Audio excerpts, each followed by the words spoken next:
સમાચારોમાં આગળ વધીએ તો રાજકોટ શહેરમાં પાણીની વિકરાળ સમસ્યા જોવા મળી રહી છે। પાણીની ફરિયાદને લઈને મહિલાઓ આરએમસી પહોંચી। ભગની નિવેદિતા ટાઉનશીપમાં પાણીની સમસ્યા જોવા મળી છે। 28 લાખનું પાણીનું બિલ આપી કનેક્શન કાપી નાખ્યા હતા।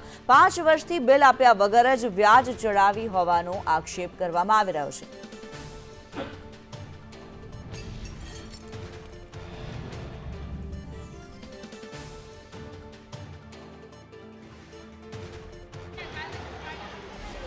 રાજકોટ મહાપાલિકા દ્વારા રેલનગરની એક ટાઉનશીપને 28 લાખ રૂપિયાનું બિલ ફટકારીને તેનું પાણીનું કનેક્શન કાપી નાખતા લગભગ 165 જેટલા પરિવારો છે છેલ્લા 2 દિવસથી પાણી વિહોણા થઈ ગયા છે અને તમામ લોકો અહીંયા રજૂઆત માટે આવેલા છે। કોર્પોરેશનના ગેટ આગળ જ આ મહિલાઓના ટોળાને રોકી દેવામાં આવ્યું છે।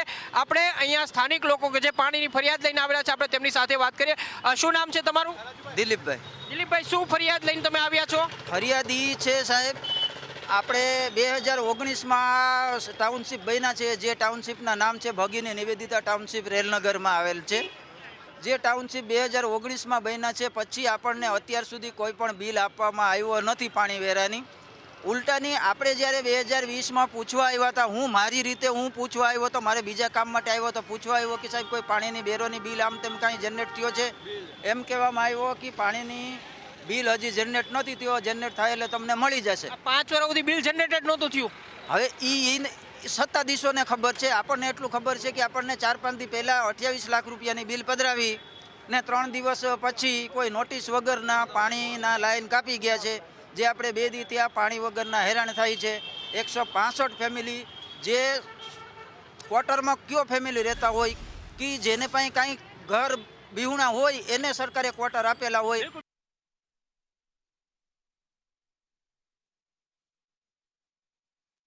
કાપી નાખ્યું છે અને અમારે પૂછ્યા વગર કાપી નાખ્યું, કીધું એ કે અમે રજૂઆત કરી લીધી છે આપણે આમ મોટાઓને। તમે શું કહેશો, કેટલા દિવસથી પાણી વગરના છો? 2 દિવસથી પાણી વગર અમારે શું કરવું ભાઈ?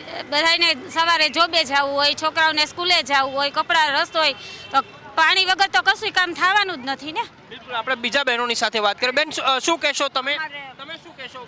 હું 80 વર્ષની છું, મારા દીકરાને 3 મહિના થયા કેન્સલ છે, નળી ચડાવી છે, કાંઈ ખાઈ પી નથી શકતો। 2 દી થયા પાણીની છે, હું કાલે આવીને અહીંયા આજે આવી છું। શું કહેશો બેન, તમે શું કહો? હું સર પુષ્પા બોલું છું।